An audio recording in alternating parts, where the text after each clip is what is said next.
On observe empiriquement que le deep learning fonctionne spectaculairement bien. Quand on dispose de quantités massives de données, il semble que plus on ajoute de couches de neurones, plus notre réseau de neurones atteint des performances stupéfiantes. Voilà qui soulève un problème de taille. Pourquoi est-ce qu'à nombre de paramètres égal, les réseaux fins et profonds ont-ils des performances meilleures que les réseaux larges et peu profonds? D'où vient la déraisonnable efficacité de la profondeur? Pour répondre à cette question, certains chercheurs ont réussi à déterminer des fonctions spécifiques aux réseaux profonds. Ainsi, certains ont montré qu'il existe des fonctions calculées par un réseau profond, mais qu'un réseau peu profond ne pourra pas calculer à moins de disposer d'un nombre exponentiel de neurones et de synapses. Cependant, les fonctions en question sont très biscornues et il semble peu probable que ce soient les fonctions dignes d'intérêt en pratique. En 2016, des chercheurs de Google et Stanford ont attaqué le problème sous un autre angle très intéressant. Au lieu de s'intéresser à certaines fonctions que peuvent calculer les réseaux profonds, ils ont cherché à étudier les fonctions typiques que calculent les réseaux profonds. Autrement dit, si je prends un réseau profond au hasard, à quoi ressemble la fonction que ce réseau calcule? Et comment la profondeur va-t-elle modifier les propriétés de cette fonction? Ça fait des questions bien compliquées, mais pour les comprendre, on peut se ramener à plier une feuille de papier. Alors techniquement, les espaces qui sont manipulés par les réseaux de neurones sont en fait des espaces de très grande dimension, de dimension 300 ou parfois même 1 million, mais par analogie, on peut illustrer ce qu'il s'y passe avec un espace de dimension 2 comme une feuille de papier. En particulier, dès lors, si les fonctions d'activation des réseaux de neurones sont des fonctions linéaires par morceau, comme le ReLU dont on a parlé dans l'épisode 41, alors chaque neurone effectue une espèce de pli d'une feuille de papier. En particulier, une activation ReLU revient à prendre une feuille et à la plier selon une direction. Une couche de neurones ReLU la pliera dans différentes directions. Et donc si on a beaucoup de neurones dans une couche, autrement dit si notre réseau est très large, on aura alors un très grand nombre de plis. Et comme vous le voyez, ça va créer pas mal de régions différentes de la feuille. On peut alors considérer que la complexité de la fonction calculée par le réseau de neurones est, en quelque sorte, le nombre de régions ainsi créées. Clairement, plus le réseau est large, plus la fonction calculée sera composée de beaucoup de régions différentes. Oui, mais à quel point le nombre de régions créées grandit-il vite? Combien de régions sont créées par des pliages d'une couche de 1000 neurones? J'invite les matheux parmi vous à mettre pause et à répondre explicitement à cette question. Eh bien, le premier pli va couper l'espace, puis le second pli va couper chacun des deux sous-espaces créés par le premier pli. Il va donc créer deux nouveaux sous-espaces. Le troisième pli, par contre, lui, ne pourra pas couper tous les sous-espaces. Peu importe comment vous le mettez, il y aura un des sous-espaces que le troisième pli ne divisera pas. Le troisième pli va en fait couper 3 des 4 sous-espaces, créant ainsi 3 nouveaux sous-espaces. Et en fait, plus généralement, le nème pli va couper n sous-espaces, créant ainsi n nouveaux sous-espaces.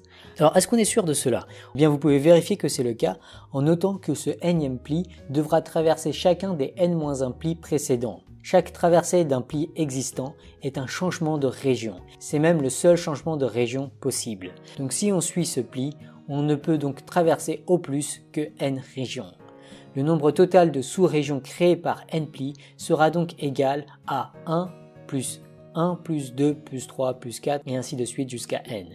Et ça, c'est égal à n fois n plus 1 divisé par 2 plus 1, comme on l'a vu dans un épisode sur l'infini. Quand on fait beaucoup de plis, ce nombre va bien sûr devenir assez grand. On pourra alors l'approximer au premier ordre par n au carré divisé par 2.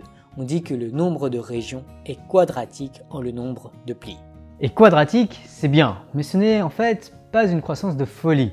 Après 1000 plis, on aura un demi-million de régions. Et ça, il faut le contraster avec ce qu'il se passe lorsqu'au lieu d'effectuer les plis en parallèle, on effectue des successions de plis. Et ce qui est intéressant, c'est que faire des successions de plis, c'est précisément ce que font les réseaux profonds où chaque couche plie par-dessus les plis de la couche précédente.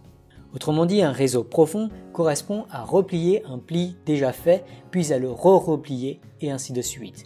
Et quand on déplie tout ça, on voit que cette fois le nombre de régions est en fait bien plus grand. Il est en fait multiplié par 2 à chaque repli, ce qui fait qu'après n replis, on a 2 puissance n régions. on dit que le nombre de régions est exponentiel en la largeur du réseau. Et ça fait une grosse différence, parce qu'avec 1000 plis, le nombre de régions est cette fois de 2 puissance 1000, ce qui est formidablement plus que le nombre de particules dans l'univers observable. En particulier, ça n'a strictement rien à voir avec le demi-million du réseau large. En fait, ce que les chercheurs de Google et Stanford ont démontré en 2016, c'est que le nombre de régions d'un réseau de neurones avec activation relue est de l'ordre de largeur, puissance, profondeur. Mais à mon sens, ce n'est pas le plus intéressant. Le plus intéressant, ce qui est même très frappant, c'est que les figures qu'on obtient avec une plus grande profondeur vont du coup ne cesser de vaciller dans tous les sens et former des figures stupéfiantes. Pour le comprendre, on peut plier et replier non pas une feuille de dimension 2, mais une espèce de feuille de dimension 1. Après beaucoup de plis, et même plutôt à l'infini, on obtient alors une figure étrange appelée la courbe du dragon, dont Michael parle dans cette vidéo. Et cette courbe du dragon porte en fait assez mal son nom, car ce n'est pas vraiment une courbe, c'est plutôt une fractale. Les réseaux profonds semblent avant tout calculer des fractales. Bon, on pourrait croire qu'il s'agit là d'une propriété spécifique aux fonctions d'activation relues. Eh bien non. Pour étudier les réseaux de neurones avec des fonctions d'activation dites sigmoïdales, ces mêmes chercheurs de Google ont étudié des réseaux de neurones aux paramètres aléatoires. Et ils se sont demandé comment ces réseaux de neurones transformaient des figures assez simples. Pour mieux comprendre, je vous rappelle qu'un réseau de neurones correspondait en fait à une fonction d'un espace vectoriel vers un autre espace vectoriel. Leur idée est de dessiner un cercle dans le premier espace vectoriel et de voir comment ce cercle était bidouillé par un réseau de neurones aléatoires. En particulier, ils se sont intéressés à une espèce de mesure de fractalité de la courbe. Alors plus précisément, cette mesure consiste à intégrer la norme des variations du vecteur tangent unitaire à la courbe. Intuitivement, plus la courbe gigote dans tous les sens, plus le vecteur tangent unitaire varie vite et plus la norme de ces variations est grande. Et de façon intéressante, une telle mesure est invariante par homothétie. En particulier, la figure fermée qui minimise cette espèce de fractalité d'une courbe fermée est le cercle qui ne se courbe que pour se refermer. Si vous n'avez pas compris ce charabia mathématique, c'est normal. Quoi qu'il en soit, les chercheurs ont montré que pourvu que les poids synaptiques des réseaux de neurones soient suffisamment agités, la fractalité moyenne de l'image d'un cercle par un réseau de neurones aléatoire augmentait de façon polynomiale avec la largeur du réseau, mais de façon exponentielle avec sa profondeur. Autrement dit, intuitivement, les réseaux de neurones profonds semblent beaucoup plus appropriés pour calculer des fonctions quasi fractales. Et ça me laisse très songeur. Les fractales, ces objets biscornus que visiblement vous adorez, puisque ma vidéo la plus vue est celle qui en parle longuement, ces objets auxquels Micmac a dédié une de ses meilleures vidéos, ces objets fantastiques dont la plus incroyable est sans doute la fractale de Mandelbrot qu'Eligi a décrite dans cette superbe vidéo, seraient donc intimement liés à la déraisonnable efficacité du deep learning. Voilà qui suggère fortement que les figures fractales sont bien plus omniprésentes que ce que l'on pourrait croire naïvement, et qu'elles sont en fait cruciales pour bien comprendre le monde qui nous entoure. Après tout, une fois que le concept même de fractal a été formalisé par Mandelbrot dans les années 70, on a cessé de les trouver un peu partout, de la bourse aux filaments cosmiques de notre univers, en passant par toutes sortes de processus biologiques, de structures géologiques et de mathématiques des systèmes dynamiques. Les fractales semblent partout. Et il semble que la profondeur des réseaux de neurones soit cruciale pour les comprendre. Mais toutes ces fractales, ce ne sont que des fractales visualisables. Or, les quasi-fractales que calculent les réseaux de neurones correspondent à des structures souvent bien plus abstraites. En fait, la réflexion vraiment fascinante que me suggère le succès des réseaux de neurones profonds et les travaux des chercheurs de Google et Stanford, c'est la question suivante. Est-ce que finalement la bonne sémantique pour bien parler des images de notre quotidien ou de notre langage naturel ne correspondrait-elle finalement pas à identifier des structures fractales? Par exemple, parmi l'ensemble des images, il y a des images de chats et des images sans chat. On peut donc a priori à peu près séparer l'énorme espace vectoriel des images en deux parties, chat et pas chat. Question, à quoi ressemblerait le sous-ensemble des chats? En particulier, se pourrait-il que le sous-ensemble des chats, cette structure géométrique à l'intérieur d'un espace de dimension 1 million, se pourrait-il qu'il s'agisse d'une fractale, ou du moins de l'intérieur d'un espace dont la frontière serait, elle, une fractale? Eh bien, j'ai envie de parier que oui, il me semble extrêmement probable que toute définition satisfaisante de ce qu'est une image de chat corresponde à identifier une structure quasi fractale dans des espaces de très grande dimension. Voilà qui me laisse rêveur.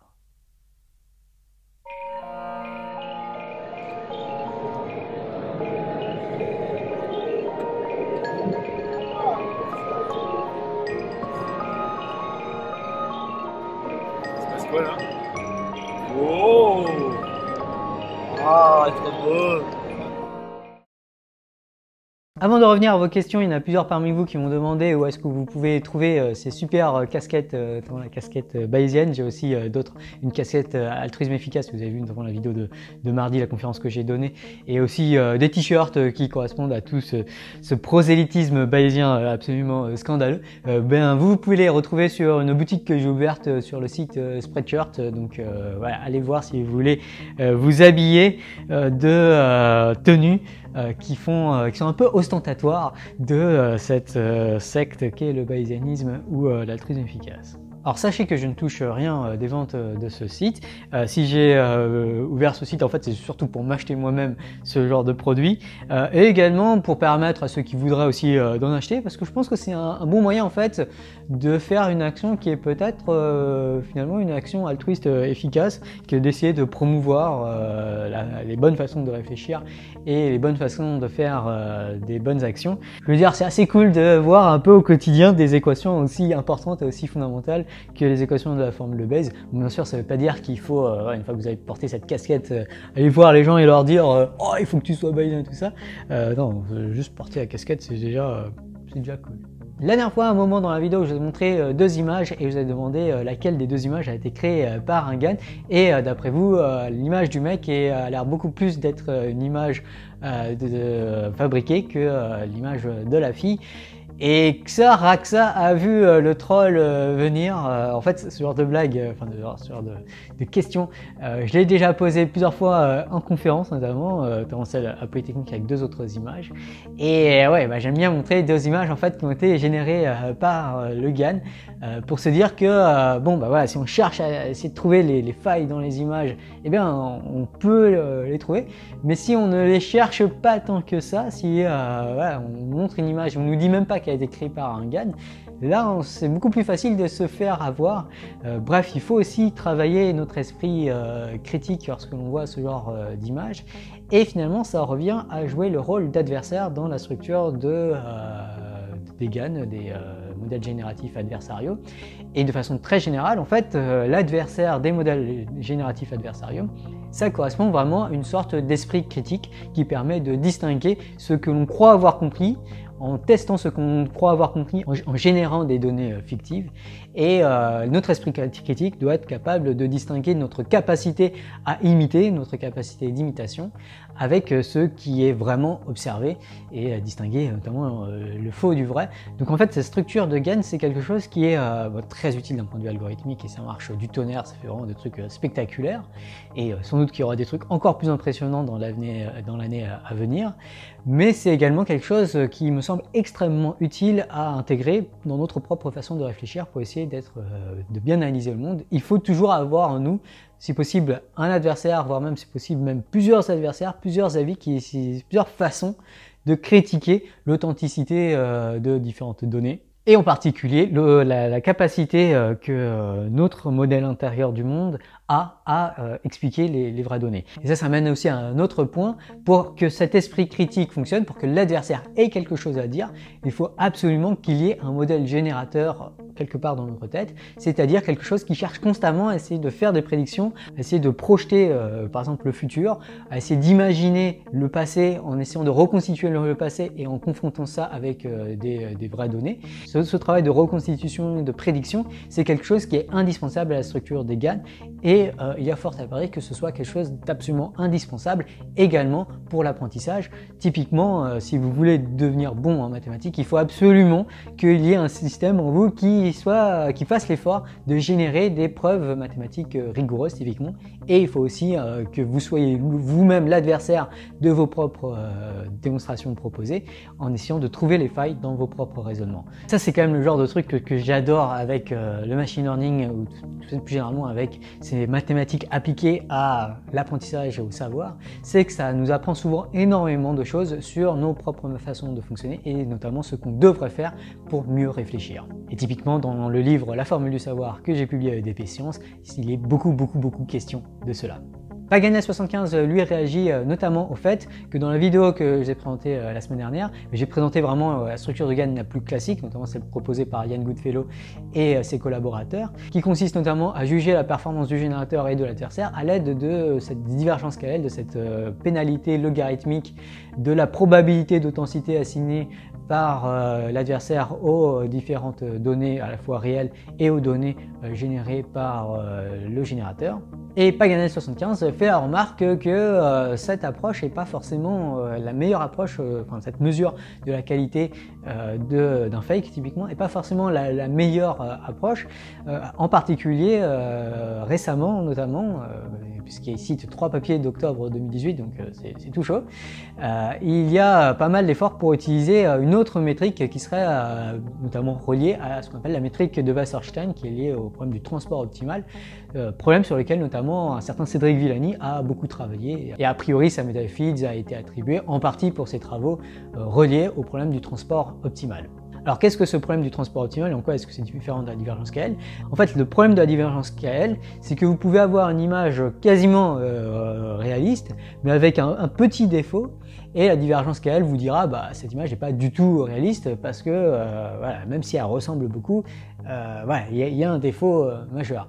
Intuitivement, la métrique de Wasserstein va prendre en compte le fait que la plupart de l'image est quand même assez bonne et que du coup, il y a un petit effort seulement à faire pour passer de l'image générée à la vraie image.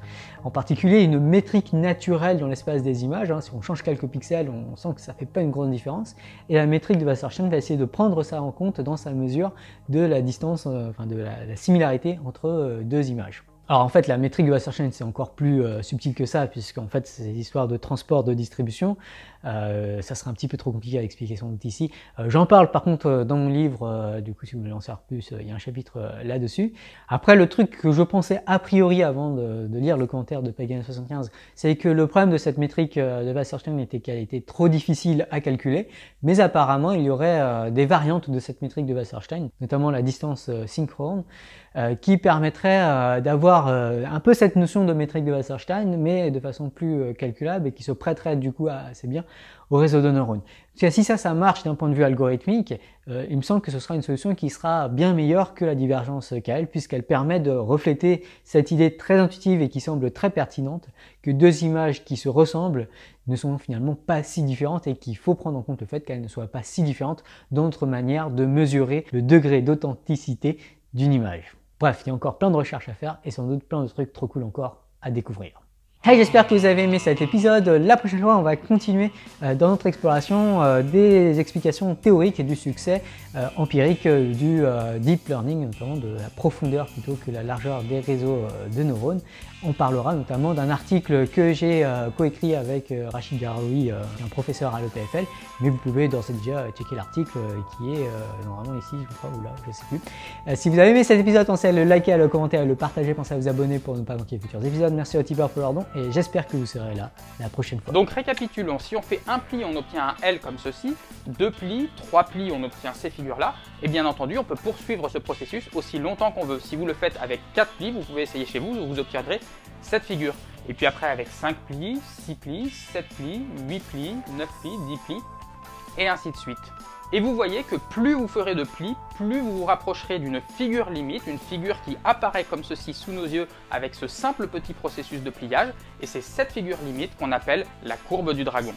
Et c'est toujours quelque chose d'assez extraordinaire, d'assez magnifique et même d'assez émouvant en mathématiques quand on voit ce genre de phénomène qui apparaît. Quand on part d'une petite règle de construction toute simple, comme là juste le pliage d'une bande de papier, et qu'on voit apparaître comme ça, comme par magie, une sorte de figure absolument merveilleuse sous nos yeux. On peut maintenant faire comme tout à l'heure et colorer en noir les points C pour lesquels la fractale de Julia de formule Z au carré plus C et connexes, c'est-à-dire d'un seul morceau, et en couleur les autres.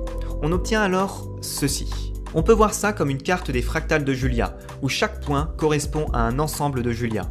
Cet ensemble porte le nom d'ensemble de Mandelbrot et est, pour bien des raisons, la fractale la plus importante des mathématiques. Cette carte des fractales est elle-même une fractale, puisqu'elle présente, encore une fois, de l'autosimilarité. Même si cela ne saute pas aux yeux au premier abord, l'ensemble de Mandelbrot présente des copies de lui-même un peu partout.